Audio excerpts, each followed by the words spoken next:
All right, President Trump's demolition of the White House East Wing is sparking backlash from lawmakers and historians. Check out this video of the construction here. It's all part of the president's new ballroom project. CBS News senior White House reporter Jennifer Jacobs is joining us now from our Washington bureau to talk about this. So Jennifer, first break down for our viewers the reaction that we're seeing to this demolition from those historians and from lawmakers, and then explain to us which offices are being impacted. Well, the big news that we are realizing today is that the East Wing, as we knew it, is gone. This demolition project was much more dramatic than we first understood. The project has almost fully torn down the East Wing as we knew it. That has historic preservationists very concerned.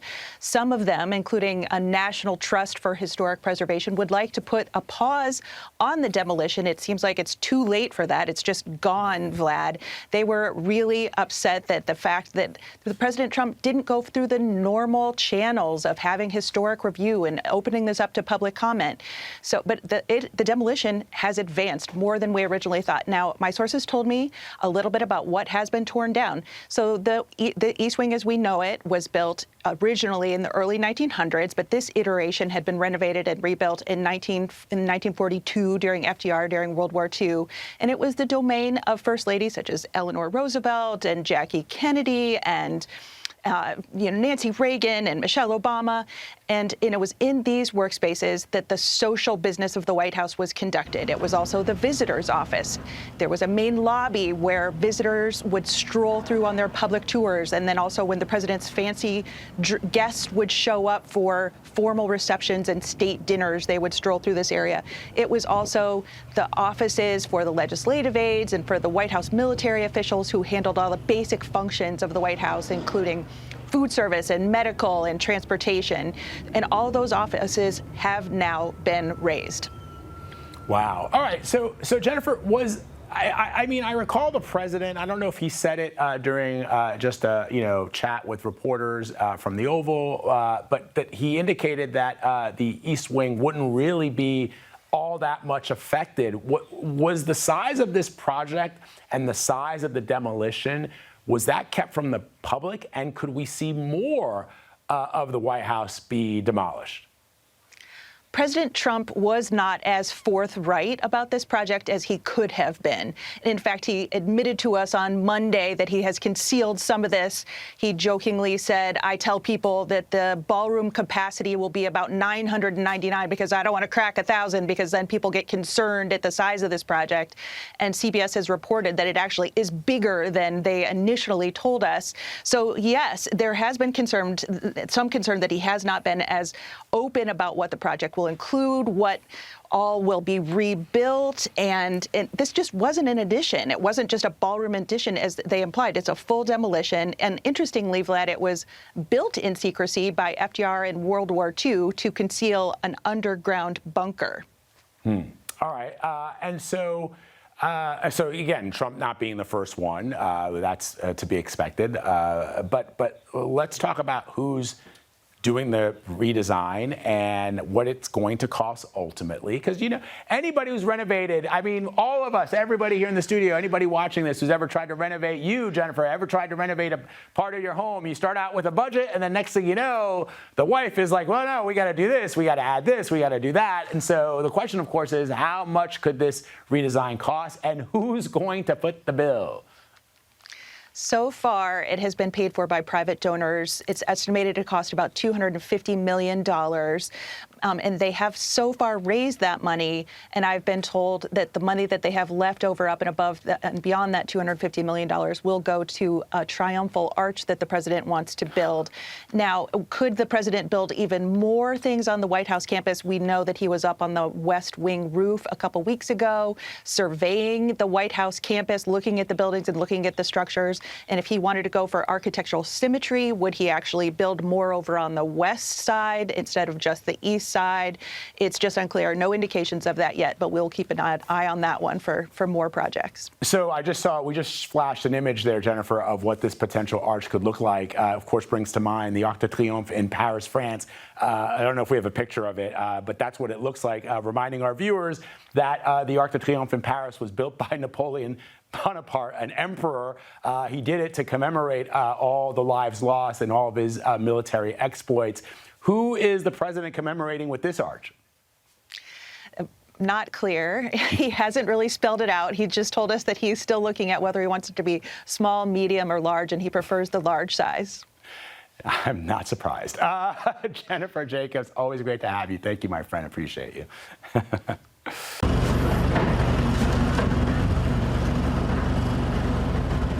Cranes and bulldozers are tearing up the facade of the White House's East Wing, clearing the way for President Donald Trump's new ballroom. It's a $250 million project fully funded by private contributions and businesses and individuals. Now, these renderings give us a glimpse into what the White House will look like. The 90,000 square foot space will seat nearly 1,000 people and have bulletproof glass windows on all sides. Now, to put this into perspective, the White House itself is about 55,000 square feet.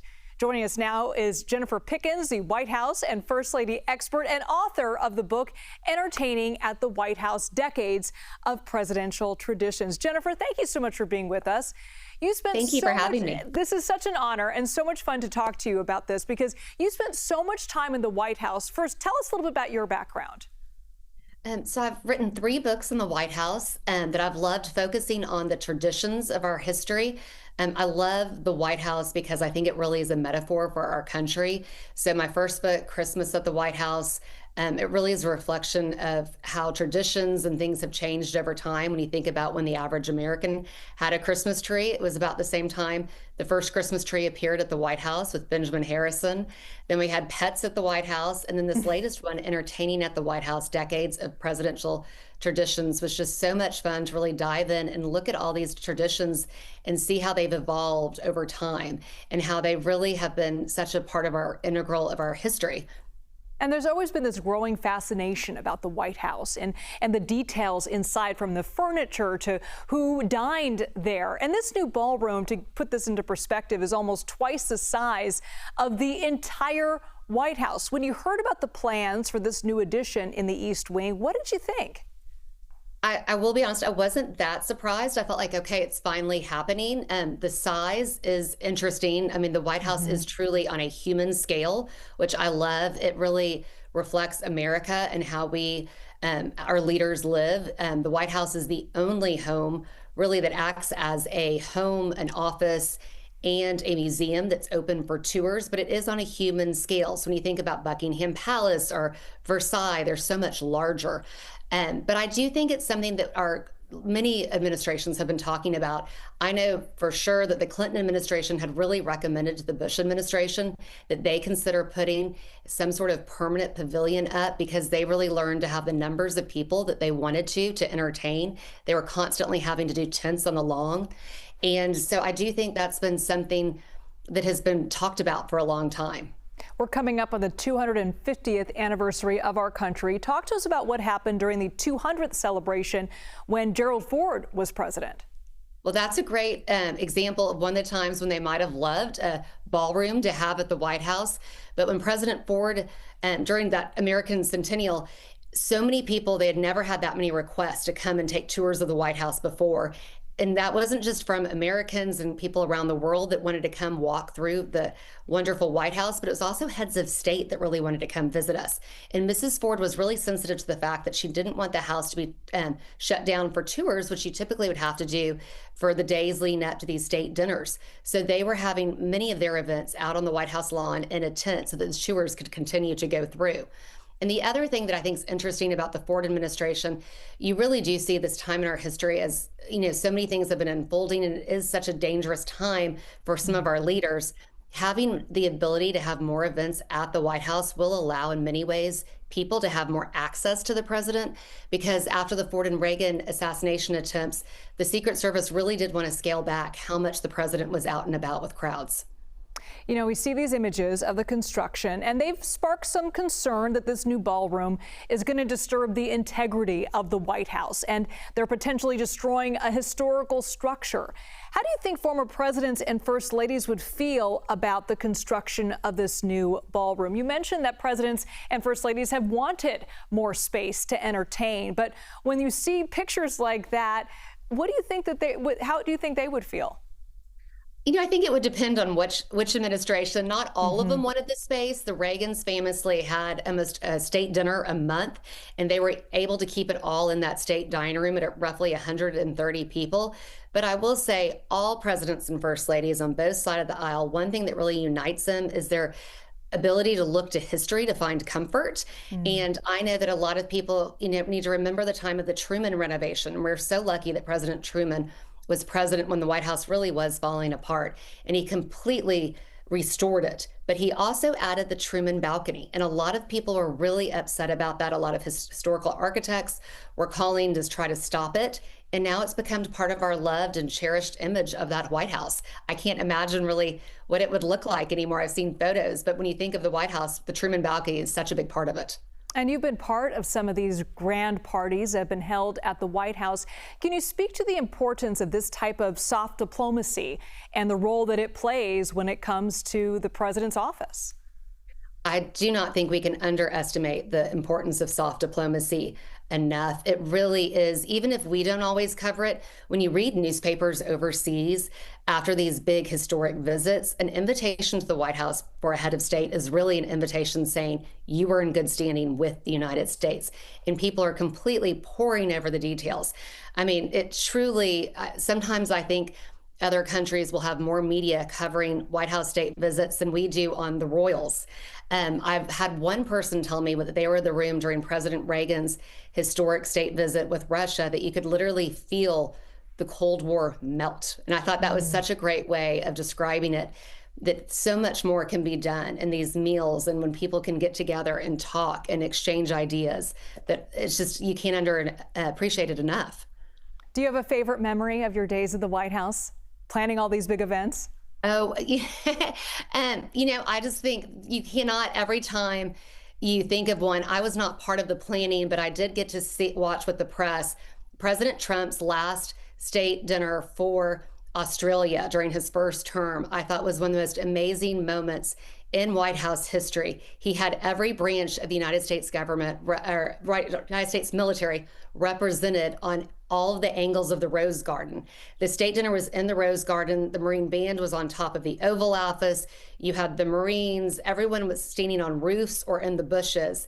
And looking into the guests, you could see Henry Kissinger, and he had started crying and said it was one of the most powerful moments he had ever witnessed. And so when you think of somebody like Henry Kissinger that's been attending these events since the Nixon administration, to say that, it really brings to the forefront Jennifer how Pickens. special of an evening that was. Oh, yes. And the pictures of all these events that are in your books are just It was remarkable. the largest musical, I think it was the largest musical military performance at the White House, and it was just magical. Wow.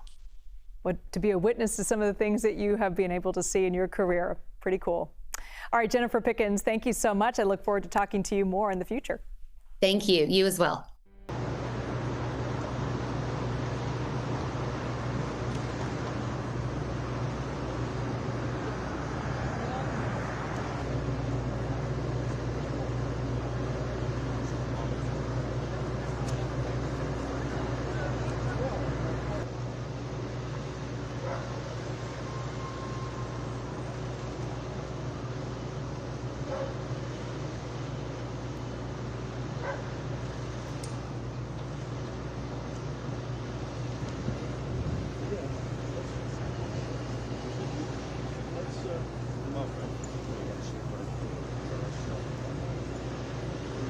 It gets really messy when you go down.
Most excitingly, on the other side, you see the fence and the wall. We're building a world-class ballroom. You know, for 150 years, they've wanted a ballroom here. We don't have a ballroom. We have a little cocktail area, but we don't have a ballroom. The East Room, it's called, is a very small cocktail area. It holds about 88 people if it's tight. And I said, if I do this again, I'm going to get a ballroom built, and we're putting up our own money. With the government is paying for nothing. You probably hear the beautiful sound of construction to the back. You hear that sound? Oh, that's music to my ears. I love that sound. Other people don't like it. I love it, Josh. I think when I hear that sound, it reminds me of money. In this case, it reminds me of lack of money because I'm paying for it, so it's the opposite.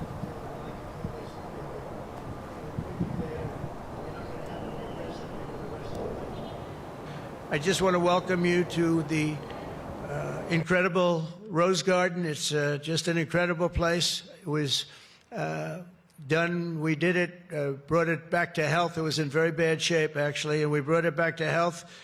First Lady Melania did a fantastic job on it, the surrounds and everything. It's all brand new wiring. You know, underneath there's a lot of wire, a lot of things. Everything brand new, everything beautiful. The only thing we did is we had to get a hard surface here because nobody could use it because of the grass. So I just want to welcome you, and I hope you're going to be here a lot. We're going to use it for meetings. We're going to use it for press conferences. Now we can use it. It was unusable before, and now we can use it. But everything that you see was redone. All of this was redone, and the whole White House is being redone. Some of you came through they call the Rose Hall. They call it different names. You know, it's like every president comes along, you know, puts his mark somewhere on it. So. Back home, if I want to put a portrait addition in, I need to get permits. And you got the historical treasures. Yeah, they're just ramrodding this through. I know, I'm sure it's going to turn into a moneymaker. And you're going to have this ginormous ballroom, bigger than the White House, which is ridiculous. So we're hoping maybe in years to come we can turn it into a gymnasium, maybe shoot some hoops and have a communal gym. And you know, there's lots of ballrooms in town. We don't need this blocking up the view.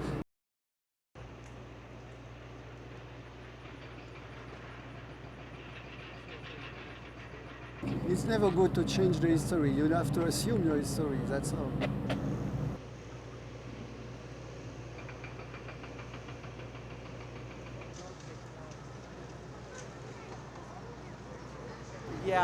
Yeah, I don't know. I've got mixed feelings on that. I guess it depends. I'd like to see what's built in its place. But for me, the question's more about the money side of things. You know, it's like, is that the best thing to be spending money on? But you know, my government makes strange decisions too, so I'm not judging. I am very disappointed because I'm the first time I was in Washington, but I don't see the White House.